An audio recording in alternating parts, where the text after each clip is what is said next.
Welcome to the Conscious Change Agent Web Show, part 2 with my guest Joe Kittel, and we're going to delve into this topic of spirituality because it's something that Joe's thought about, meditated on, and written about quite extensively. So let's just kick off with this in a kind of definition of terms, because I feel like spirituality is almost like an essentially contested concept. Like I don't think we can necessarily definitively say this is it. I can do that. You can do that. Well, you watch this. So I think, first of all, I differentiate spirituality from religion. Yes. But I won't go into that. I won't say what it's not. I'll say what it is. Mm-hmm. And to me, it's about the deepening of relationship. Why is it that? Why is it that? Because it works for me. Okay. No, I mean, so my field of work is strategic alliances, and two-thirds of them fail, and a third of those failures are due to bad relationship. Yep. So there's kind of a practical way to define it that way. But I read it when I was in treatment. I was introduced to a book by Emmett Fox called Sermon on the Mount. Yes. You recommend this book? Yeah. It would be one of my top 5. Yeah. And because it's a mystical analysis of the Beatitudes and the Lord's Prayer. And I was struck when I read that. I mean, it was a sign to me because I was wrestling with fundamental religion and spirituality. And he said, spirituality is nothing magical or mystical. It's about relationship with God or the universe or higher power, with others, and with yourself. And he said, no, by the way, that's all the same relationship. All the same. And, that brings in the idea of oneness. But I think beyond that, it's been my experience that as I deepen any one of those relationships, the other two deepen as well. Okay. And it raises the question, is deep better? And that raises the question of who you are and who I am and what's at our core. And I think in some religious circles they say what is our core? The natural man is evil, is an enemy of God. That's what some religions teach. I don't buy that. I think at my core I'm a child of God, and I'm good, and I'm loving. So that's a definition that works for me, and it seems to be accepted by a lot of people, and acceptable in business. They say, what we're about here is relationship. Yeah. And what I found is, I can have the most amazing discussions with atheists and agnostics, because they buy into this stuff. They just say, don't use the God word. And I go, I don't need to use the God word, because I can, for me, and in my book I talk about 5 simple truths. And I've modified it a little bit since the book. But the 5 are oneness. And the proof of whether these things are true or not is, are they helpful? So as I'm sitting here interacting with you, is it helpful for me to realize that you and I are one? That you're more me than you are you? That changes how I think about our discussion. Yes. And how I think about what's happening here. Because this is a sacred interaction. And this is eternal. So oneness. And the idea of oneness helps. The next one is now. All we have is this moment. That's been beaten to death by Eckhart Tolle, a number of others. Yeah. The third one is that we create. I used to have 2 there, kind of a hierarchy saying that we are divine. And that thought is cause, that thought creates. But I've decided it can be just said as one thing, that we are creators, that we create. And you talk to an agnostic or an atheist and you say, do you think we are creators? Do you think it's important for us to create? Oh, yeah. Okay. That's the only challenging area for an atheist or agnostic. The fourth one is love. And it's not romantic love. It is, God is love. And I'm a child of God, so I must be love. And there's a whole discussion around what love is and what it's not. And then the fifth one is trust, which is a new one I've added. Which is, why did you add that? Well, it's fundamental to any relationship. And I think it's also not only a precursor for living a spiritual life, but it's the result of living a spiritual life. So it's both cause and effect. Yes. So oneness now, we create, love, and trust. You can use Pretty those good words. buffet, that. Huh? It's a pretty good buffet, that. Yeah, you can use those words in business. You Yes. can even talk about love. In fact, with the conscious capitalism movement, love is becoming more and more explicit as part of a business strategy. I mean, love is what makes a Subaru a Subaru. Who'd ever thought you'd hear that on the radio? Anyway, I've Yeah. said more than you asked. No, so just looking a little bit into like practices that you might describe as spiritual. I know you've had a lot of experience of meditation and prayer and inquiry. What are your favorite spiritual practices and why? And which are the most important, do you think, to this idea of really deepening relationship with self, other, and universe? So I've defined principles and practices. So a principle is an idea, the thought I choose to hold in my mind. And I think those are fundamental.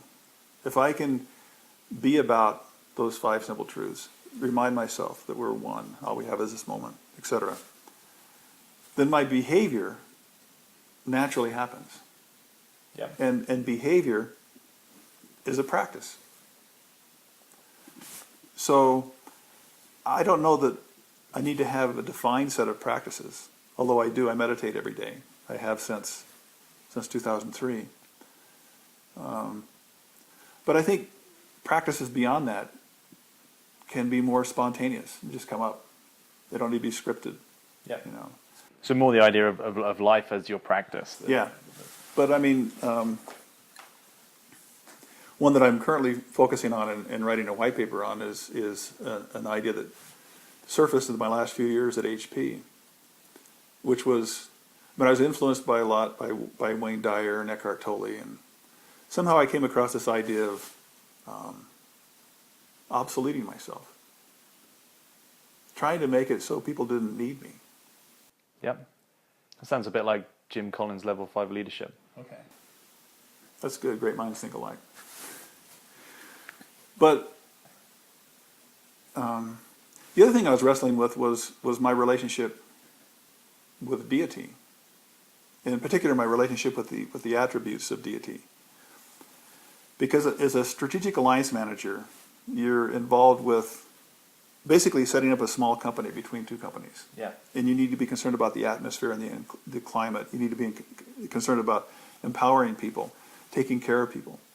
So in a sense, one line of thinking says to think of yourself as a mini CEO for that part of the business that's spanning 2 companies.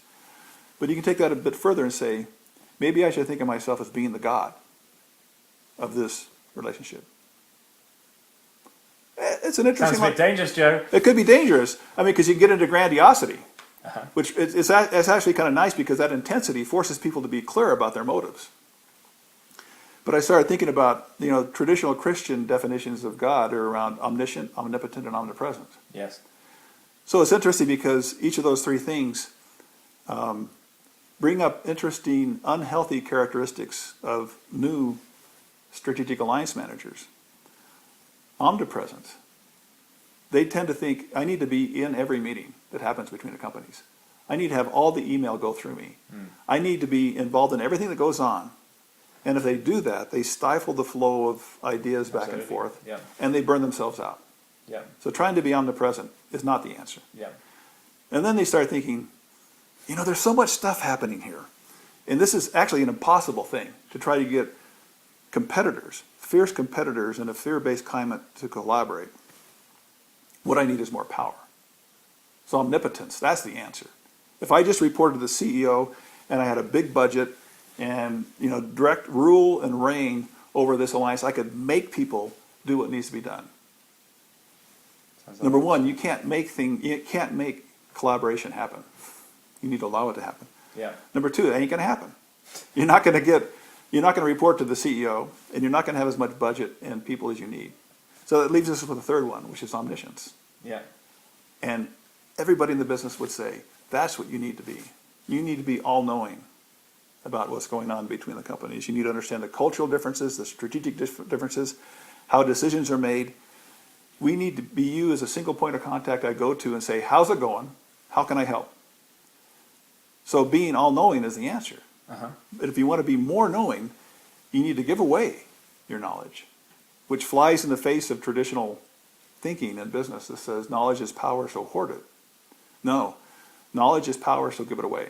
Give away your best wisdom, your best ideas, and people will give back to you. If you truly give something of value and you help somebody in a situation with just enough, just-in-time training, and make it so that they don't need you, they will start to want you. And they will share back, so your knowledge increases. And the story I love telling is, there was a senior VP when I was over in Germany, called and asked permission to do something in our alliance, and I told him no. His name was George. I said, no, we're not going to do that. I mean, I'm in the low level of the organization. I'm telling senior VP no. I give him an assignment because there was something going on with another company that needed to happen before we could get that to happen. He called back the next day and said, okay, I've done this. Now can we do it? So my power, my informal power, exceeded that of a senior vice president through the practice of self-obsolescence. Yes. I like that. Okay.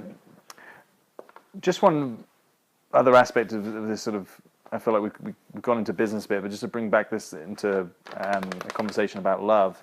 One of the sort of spiritual principles that gets bandied around a lot is the ultimate ground of all being is love, that there is only love.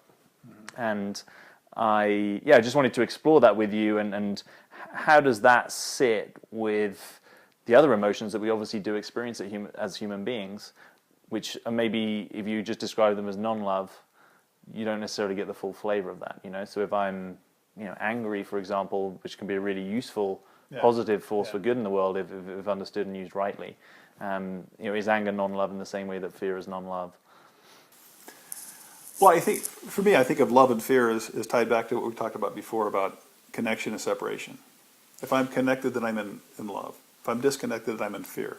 So in a sense... Connected to what? Just for someone who really wants to make sure they know what you mean by that. I think, honestly and authentically connected with another. If I'm not isolating, I'm honestly and authentically connecting with, the God within, spirit within.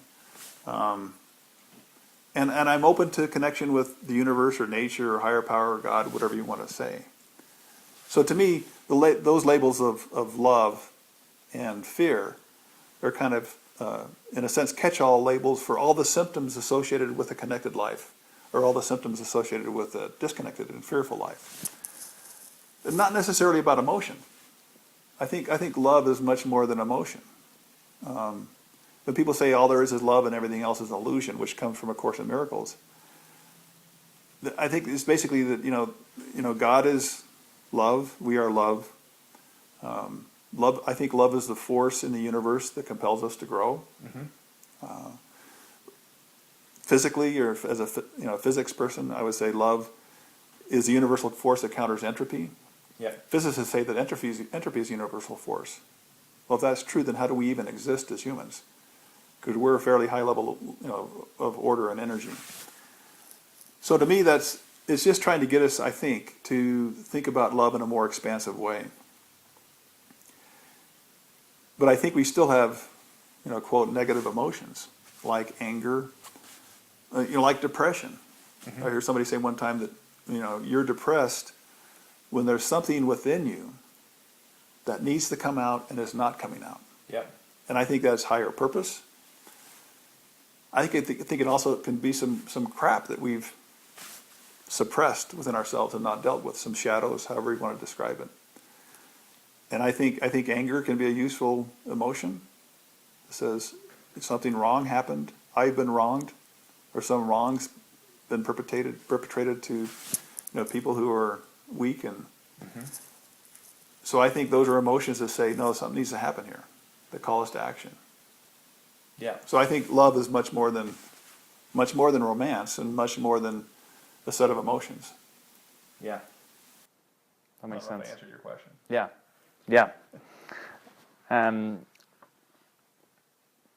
Just very briefly, love's purpose is love. I know that's something that I took from your writing. Just tell us what you mean by that. Well, I really like, one of the first definitions of love I really liked is M. Scott Peck. They said, love is the will This to is the road less traveled, yeah? Yeah. Oh, Love is the will to extend oneself for the purpose of one's own or someone else's spiritual growth. Yes, that's a really good definition. So what is spiritual growth about? Well, it's about connection. To who? To others, to self, and God. What is God? God is love. So what's the purpose of love? Love. Sure, all you engineers followed that. Yeah. Well, there's a kind of roomy idea in there as well, is there not? That like love's purpose is just to fulfill being loving, as opposed to any particular end or attachment or need or. Yeah. Great. Thank you.